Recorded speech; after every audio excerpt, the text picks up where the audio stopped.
이어서 또 우리 민수기 말씀을 보게 됩니다. 어제의 말씀은 이스라엘 백성을 하나님께서 이 숫자를 세게 하신 후에 이제 그들의 진영과 그들의 살 곳을 이렇게 배치하는 장면을 보게 되었습니다. 그것을 통해서 하나님께서 이 이스라엘을 향한 영적인 이 원리들을 몇 가지 어제 발견을 했지요. 이스라엘 백성을 하나님 세우신 이유는 어떻게 보면 하나님의 영적인 군사들로 세우신 것이다.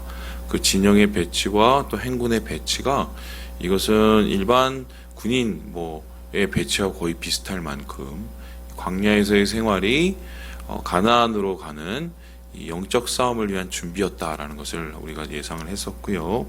뿐만 아니라 이에 진영에 배치되고 또 리더로 삼은 그 순서를 우리가 살펴보면 실제로 우리가 눈에 보기에 생각하는 영적인 리더와 그리고 하나님이 보시기에 생각하는 그 리더가 전혀 다를 수도 있다는 이야기를 어제 우리 함께 보았습니다. 오늘은 이 민수기 맨 처음에 시작된 그 숫자 중에 속하지 않은 자들에 대한 이야기입니다. 하나님께서 12지파의 숫자를 다 세게 하셨지만 그 중에서도 특별히 따로 세어서 그 원래의 이스라엘 전체 지파의 숫자에 속하지 않게 만든 이 사람들이 있었습니다. 이 사람은 다름이 아니라 바로 레위 지파였습니다. 이 레위 지파는 세는 것도 좀 전혀 다른 방식으로 셌죠. 이스라엘을 셀 때는 60세 이하 그리고 20세 이상인가요? 그래서 실제적으로 전투에 임할 수 있는 사람들을 셌다면 그게 한 60만 정도 되었죠. 레위 지파는 실제적으로 셀 때 이게 이 14절 이유를 보면요. 1개월 이상 된 남자를 다 계수했습니다. 이제 그걸 보면은 하나님께서 이들에게 가지는 좀 다른 의미가 있었기 때문인데요. 그렇다면은 이 레위 지파를 하나님께서 따로 구별하시고 따로 숫자를 세시고 따로 관리하셨던 이유가 무엇인가? 오늘 말씀을 살펴보면은 세 가지의 이유를 찾게 되는데요. 이 첫 번째는 뭐냐면 레위 지파는 이스라엘 백성의 여러 가지 모습에 비해서 직무와 또한 그가 맡은 직임이 달랐다는 것입니다. 예, 우리 함께 우리 3절의 말씀을 같이 한번 읽어보도록 하겠습니다. 3절입니다. 시작. 이는 아론의 아들들의 이름이며 그들은 기름 부음을 받고 거룩하게 구별되어 제사장 직분을 위임받은 제사장들이라. 하나님께서 특별히 레위 지파 중에 핵심 멤버죠. 아론과 그의 아들들을 제사장으로 세우십니다. 제사장으로 그냥 세우신 게 아니라 거룩하게 구별되어서 직분을 위임받게 하셨습니다. 제사장이라는 것은 무엇입니까? 하나님 앞에 제사를 드리는 사람들입니다. 이 사람들만 하나님 앞에 제사를 드리는 것이 아니라 이스라엘 백성이 하나님께 제사를 드릴 때에 그 제사를 준비하고 그 중간에서 하나님과의 그 통로를 여는 역할을 감당했던 것이 바로 아론과 그의 아들들인데요. 그래서 이들은 한마디로 예배를 준비하고 예배를 관장하고 예배를 하나님 앞에 올려드리는 이 통로들이었다. 이를 위해서 하나님께서는 아론과 그의 아들들을 따로 떼어서 구별하시고 새로운 직분을 위임하셨다라고 얘기합니다. 이와 더불어서 레위 지파 속에서는 아론의 아들들과 이 제외된 다른 많은 사람들이 있거든요. 고앗 자손, 무라리 자손 이런 분들 있죠. 그런 사람들을 하나님께서는 왜 세우셨을까? 어떤 직무를 주기 위해서 세우셨을까? 7절에 이렇게 얘기를 하는데요. 우리 계속해서 7절을 읽어보겠습니다. 시작. 그들이 회막 앞에서 아론의 직무와 온 회중의 직무를 위하여 회막에서 심호하되. 아론은 제사장으로 삼고 그리고 레위 지파는 아론의 직무를 돕고 회중의 직무를 돕기 위해서 심호하게 하셨다. 그렇다면 여기서 아론의 직무와 회중의 직무는 무엇일까요? 제사장을 돕는 사람들, 그리고 와서 제사를 드리는 제사자를 돕는 사람들이 바로 이 레위 지파였습니다. 그러니까 이들이 하는 일이 어떤 일이었나요? 이 8절을 보면 좀 더 자세하게 나오는데요. 회막의 모든 기구를 맡아 지킨다. 이스라엘 자손의 직무를 위하여 성막에서 심우한다. 그러니까 이 성막에는 제사를 드리기 위한 여러 이 일들이 필요했습니다. 그런 것을 관리할 뿐만 아니라 옮겨야 되고 또 그것을 다시 배치해야 되고 뿐만 아니라 제사를 드릴 때 그 제사를 위해서 제물례를 하나님 앞에 각을 뜬다던가 이런 것 모든 것을 다 준비해야 됩니다. 그래서 하나님 앞에 제사를 드리는 그 핵심적인 일들은 아론과 그의 아들들이 했지만 그 외에 예배에 관한 예배 장소에 관한 모든 것은 레위 지파가 하나님 앞에 이렇게 드려진 것이다. 그래서 하나님께서는 레위 지파를 따로 구별하여 내신 이유는 그들에게 주신 예배의 직무와 직분을 감당하게 하시기 위해서 주셨다라고 오늘 말씀이 첫째로 이야기를 하고 있습니다. 두 번째로 그렇다면은 이 아론과 그의 아들 그리고 레위 지파를 통해서 하나님께서 구별하여 주시는 이유가 무엇이었을까요? 그들을 왜 따로 세우셨을까? 이에 대해서 10절에 다음과 같이 이야기를 하고 있습니다. 10절입니다. 시작. 너는 아론과 그의 아들들을 세워 제사장 직무를 행하게 하라. 외인이 가까이 하면 죽임을 당할 것이니라. 어제 우리가 보았던 그 진영의 배치를 한번 생각을 해봅시다. 여러분, 진영이 어떻게 돼 있었냐면 성막이 있고요. 그 성막을 중심으로 동, 남, 서, 북 이렇게 유다 지파와 또 루벤 지파 뭐 이렇게 위에 단 지파 이렇게 해서 12지파가 이렇게 나누어져 있었습니다. 기억하시죠? 세 지파씩 배치돼서. 그런데 그들이 성막 주변에 바로 있었던 것이 아닙니다. 기억하시나요? 2000규빗을 떨어뜨려 놓고 있었습니다. 2000규빗이라는 것은 한 규빗이 이 손에 여기서부터 여기까지거든요. 그럼 한 뭐 길게는 55, 짧게는 50cm 정도 되는데, 그러면은 이것을 셈을 해보면은 2000규빗은 1000m, 그러니까 1km 정도 됩니다. 바로 성막 주변에 배치하는 것이 아니라 최소 1km를 떨어진 상황에서 하나님께서 이스라엘 백성 그 주위에 진을 치게 하신 거예요. 그렇다면은 그 1km 혹은 그 주변에 있는 사람들, 그럼 거긴 비어져 있었을까?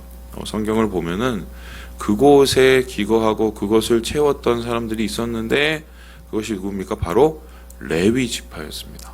그러면은 왜 레위 지파를 성막 주변에 기거하게 해 주셨을까? 여기에 대해서 우리가 보았던 10절 말씀에 보면 외인이 가까이 하면 죽임을 당할 것이라 라고 얘기합니다.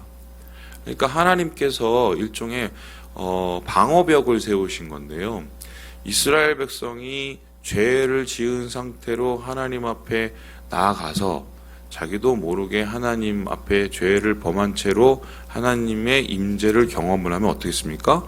여호와의 불이 그들을 삼켰습니다. 왜냐하면 여호와의 불은 죄를 깨끗게 하는 역할을 담당하기 때문에 죄에 있는 자를 삼킬 수밖에 없는 것이시죠. 그래서요, 하나님께서는 그러한 이 안타까운 희생과 그 죽음을 예방하시고 더불어서 이스라엘 백성을 죄로부터 스스로 정결케 하고 하나님에 대한 경외감을 갖게 하시기 위해서 이스라엘 백성을 회막에서 떨어뜨려서 진영을 배치하게 하셨습니다. 그런데 그곳을 레위인이 지금 채우고 있으니 일종의 레위인은 뭐냐면 하나님과 이스라엘 백성 간의 일종의 방어벽이었던 거예요. 그러니까 이 레위인들의 거룩함과 깨끗함과 구별됨을 통해서 하나님께서는 어떻게 해요? 이스라엘 백성을 지켜나가신 것이고, 그리고 이스라엘 백성에게 하나님의 은혜만 흐르도록 그곳을 하나님께서 채워나가신 것이라고 할 수 있습니다. 그래서 이 레위 지파는 예배를 위해서 제사를 위해서 존재하는 직무를 감당함과 동시에 이스라엘 백성을 영적으로 그리고 그들을 하나님의 은혜 가운데 머물 수 있도록 지키는 역할을 감당을 했습니다. 이러한 레위 사람들이 어떻게 구별되고 어떻게 세워지냐에 따라서 이스라엘 백성의 영적인 은혜와 또 이스라엘 백성의 축복들이 좌우되게 되었다. 그래서 이들은 통로이자 동시에 일종의 그들을 지키는 방어벽과 같았다. 이렇게 이야기할 수가 있습니다. 그리고 이제 마지막을 살펴보면 하나님께서 왜 이렇게 레위 지파를 따로 떼어 놓을 수밖에 없었는지를 설명을 하고 계시는데요. 사실 여기가 굉장히 핵심되는 이야기죠. 우리 함께 12절의 말씀을 같이 한번 읽어보도록 하겠습니다. 시작. 보라, 내가 이스라엘 자손 중에서 레위인을 택하여 이스라엘 자손 중에 태를 열어 태어난 모든 자를 대신하게 하였은즉 레위인은 내 것이라. 하나님께서 아예 대놓고 레위인은 내 것이기 때문에 내가 따로 구별을 한다라고 얘기합니다. 왜 하나님께서 레위인을 내 것이라고 이야기를 했을까? 그러면 이스라엘 백성은 내 것이 아닙니까? 그건 아니죠. 이스라엘 백성도 내 것이지요. 그런데 왜 하나님께서는 레위인은 일단 내 것이니 이 사람들을 따로 떼어라 이렇게 얘기했을까요? 이에 대해서 정확하게 알아보기 위해서는 13절에 나타난 출애굽 이야기하고 연결이 되는데요. 이 13절을 보면 이런 얘기가 나옵니다. 처음 태어난 자는 다 내 것임은 내가 애굽 땅에서 그 처음 태어난 자를 다 죽이던 날에라고 얘기합니다. 여러분 이게 언제입니까? 이스라엘의 10가지 재앙, 애굽에서 보았던 10가지 재앙이 있었죠. 이 10가지 재앙을 통해서 하나님의 위엄을 나타내시고 이스라엘 백성이 애굽으로부터 풀려나서 자유할 수 있었습니다. 그 10가지 재앙 중에 이 마지막 재앙은 뭐예요? 초태생, 그러니까 첫 번째 태어난 것을 하나님께서 모두 죽이시는 것이었습니다. 그러한 초태생을 죽이는 일이 벌어지고 나서야 어떤 일이 일어났습니까? 이 애굽 사람이 더 이상 이스라엘 백성을 잡아놓을 수가 없었고 바로가 그들을 놓아주게 되었어요. 그래서 이 초태생을 죽인 것, 어떻게 보면은 이 초태생을 죽인다는 것은 그 대표하는 자들을 죽여서 하나님이 어떠한 분이심을 정확하게 보여주시고 하나님을 두렵게 하기 위한 조치였죠. 그런데 중요한 것은 이 초태생이 죽던 날에 이스라엘 백성의 초태생 마다들 죽었습니까? 안 죽었습니까? 안 죽었습니다. 왜 안 죽었습니까? 하나님께서 6월절 어린 양을 피를 갖다가 어떻게 했어요? 이렇게 바르게 했어요. 문설주에 바르게 해서 그래서 이 초태생을 죽이기 위해서 여호와의 영을 받은 사자들이 지나갈 때 그러한 6월절 어린 양의 피를 보고 어떻게 해요? 그냥 건너갔습니다. 건너갔어요. 그래서 그 집안의 그 가정의 초태생은 건들지를 않았습니다. 건너갔죠. 그래서 건너가다 영어로 따지면 패스오버, 이걸 그래서 6월 넘을 달이죠. 6월절이라고 하는 겁니다. 그래서 6월절을 지난 후에 이스라엘 백성이 느낀 것은 무엇입니까? 야, 하나님의 능력은 참 대단하구나. 두 번째는 뭡니까? 우리 아들도 다 죽어야 되는데 살아났네. 야, 이거 하나님이 우리 아들들의 목숨을 살려주셨네. 이런 것을 느꼈어요. 그러면서 어떻게 해요?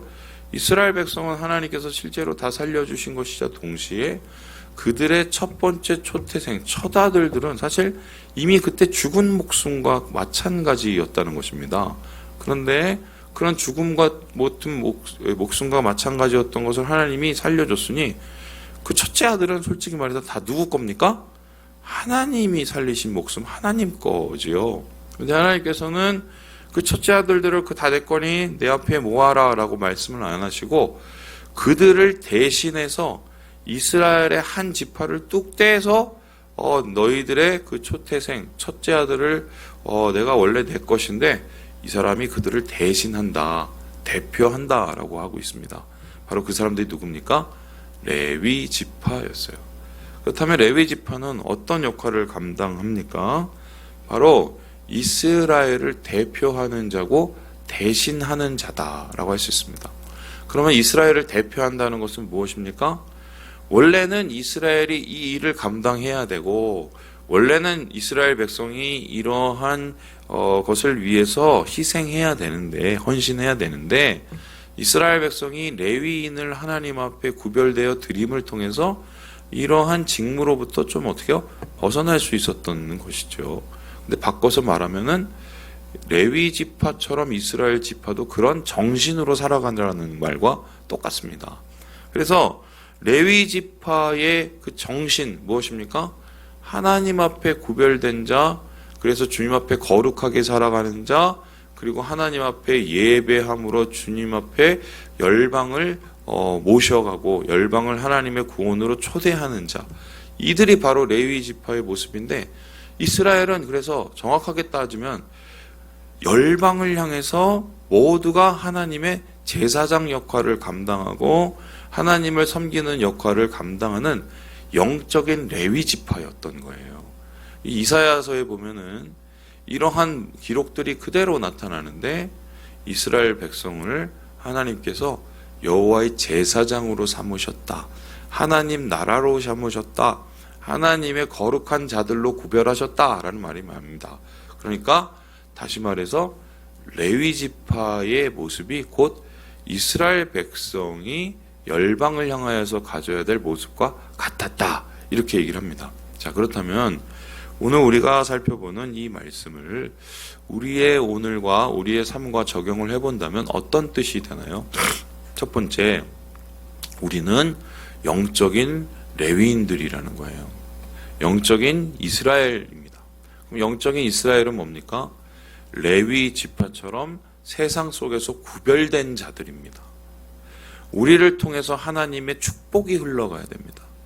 우리를 통해서 하나님 앞에 드리는 예배가 흘러가야 됩니다. 우리를 통해서 하나님의 그 불과 같은 저주가 막아지고 하나님의 은혜가 나타날 수 있도록 하는 게 바로 오늘날 크리스찬들의 모습이고 감당해야 될 직무다. 그래서 우리가 실제적으로 함께 드리는 예배에 목숨을 걸어야 됨과 동시에 우리의 삶 속에서 하나님이 주신 레위 지파의 그 직무를 감당하는 영적인 소명감과 헌신감을 잊지 않아야 된다. 그래서 하나님께서 그러한 우리를 향한 소명을 우리가 확신하고 그것을 가질 때 하나님이 우리를 통해서 영광을 나타내시게 되신다. 이렇게 우리가 볼 수 있어요. 그리고 또한 이 말씀을 통해서 우리가 다시 한번 깨닫게 되는 것은 무엇입니까? 13절의 말씀을 다시 한번 기록을 해보면, 레위인은 다 내 것이고 그들은 영원히 하나님께서 구별된 것이다 라고 얘기를 하죠. 우리도 사실은 하나님 거라는 생각을 잊지 말아야 됩니다. 우리의 삶은 내 거가 아니라 누구 거라고요? 하나님 겁니다. 하나님 거예요. 아유, 하나님이 우리를 종으로 삼으셔서 하나님 맘대로 굴려먹으려고 우리를 이렇게 만드셨구나. 이게 아니라 하나님께서 거룩하게 우리를 사용하시기 위해서 부르셨으니 참 이렇게 모자라고 또 실수도 많고 이렇게 더러운 우리를 하나님의 거룩한 나라로 세우셔서 하나님의 은혜의 통로로 세우셨으니 이거 참 감사한 거죠. 어떻게 보면 제가 참 실수도 많고 부족한 제가 여러분 앞에서 말씀을 전할 수 있는 건 이건 하나님의 은혜입니다. 헌신하도록 봉사하도록 섬기도록 만든 것이 하나님께서 구별되게 하신 것이 이게 은혜죠. 이것 말고 어떻게 설명을 하겠어요? 그래서 오늘 이 레위 지파의 이야기를 보면서 우리가 누구인지, 우리의 사명은 무엇인지, 또한 우리의 삶은 어떠해야 되는지를 다시 한번 고민하게 돼야 된다.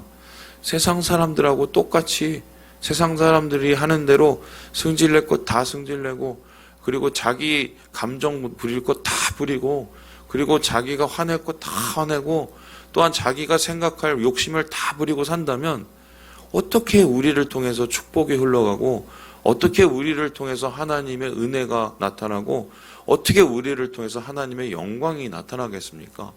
그래서 오늘 이야기를 통해서 주님이 우리에게 맡긴 그 레위 지파, 영적 레위 지파의 사명을 다시 한번 기억하시고 주님 안에서 이러한 축복의 통로로 하루를 살아가시는 우리 모든 형제 자매들 되시길 주님의 이름으로 축복합니다.